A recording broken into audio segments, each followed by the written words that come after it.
Coming up, the Bermuda Triangle has nothing on these lakes. Now what you're dealing with is something that's transient. It happens suddenly and it's gone. We investigate the deadly force that haunts America's Great Lakes. The Bermuda Triangle may be the most famous vortex of mystery and death in the world, but it's not the only one. The Great Lakes Triangle, right here in the United States, has been almost as deadly. Hundreds of people have vanished in an area which many believe is a gateway to oblivion. There is a force that has survived from folklore to scientific fact. Bizarre anomalies that rival the Bermuda Triangle. A ship, the Edmund Fitzgerald, built to withstand the most violent weather, sinks in less than a minute. A modern jet airliner crashes into Lake Michigan in clear weather. These are only two of the thousands of shipwrecks and plane crashes that have plagued the Great Lakes since earliest recorded history. The most dangerous zone is known as the Marsburg Vortex in Lake Ontario, but disappearances routinely occur throughout a larger area known as the Great Lakes Triangle. Marine insurance records show that more than 15,000 shipwrecks, plane crashes, and other mysterious catastrophes over the past 200 years have given the Great Lakes Triangle a deadly reputation, with the highest concentration of unexplained accidents in the world. With Marysburg, what you get is exactly the same type of things. You're getting down in around the Bermuda Triangle, disappearing people, disappearing ships and that. We have found that there is at least one major link between all these crashes and disappearances. The ever-present magnetic fields which wrap the Earth appear to act differently in the Great Lakes Triangle. A compass reading on one day can be totally different the next, making critical navigational systems inoperative. We found, even using 3 separate compasses, all the readings being very much similar, that when we plotted that on a chart, we were nowhere near. One case, we were a quarter mile on shore, and yet we're 5 miles physically on the boat offshore.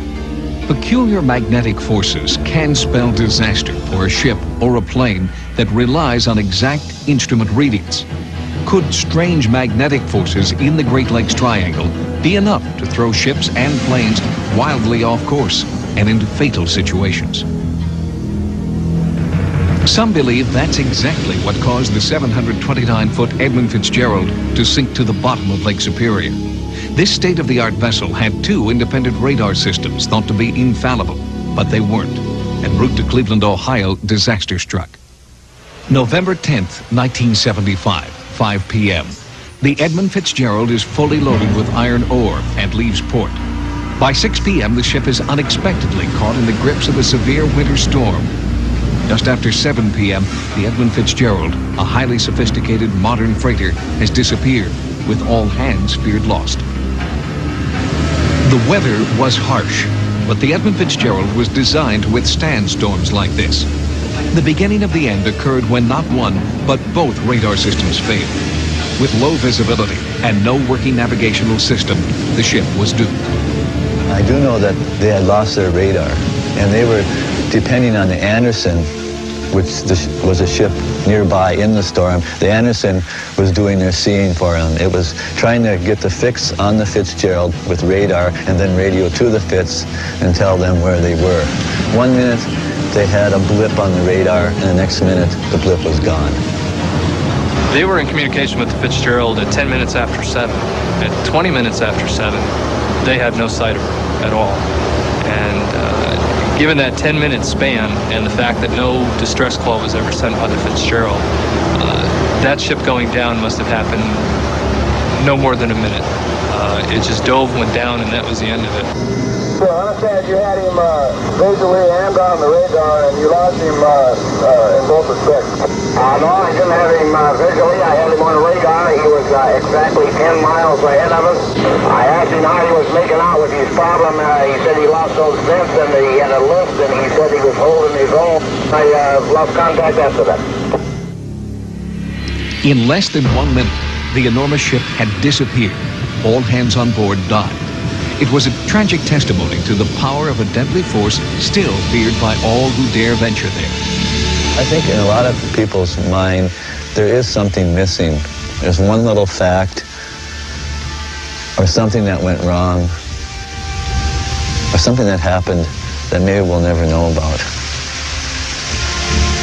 Something mysterious, something unexplained.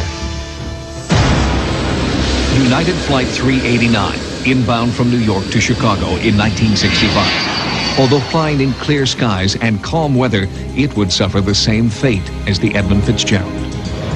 The approach was over Lake Michigan. The last altitude that they were cleared to, in which he was supposed to have leveled off and maintained that altitude until cleared lower, was 6,000 feet. But Flight 389 did not level off at 6,000 feet.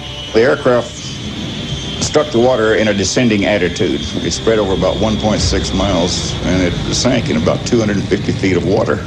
We know that there was no mid-air collision. We know there was no structural failure. We know the engines were operating properly. Everything appeared to be normal up until the aircraft disappeared. Unpredictable magnetic energies that ripple through the entire 100,000 square mile area of the Great Lakes may explain what happened. Now what you're dealing with is something that's transient. It happens suddenly and it's gone. You haven't got any actual scientific measurements. What we know is that there's actually magnetic anomalies in the area. How they could cause these mysterious disappearances, how they could cause the sinking, no one seems to know. Magnetic forces that can kill. Do they exist in the Great Lakes Triangle? Researchers continue to study the bizarre quirk of nature that has taken so many lives. In the past year alone, nearly 35 boats and planes have vanished without a trace.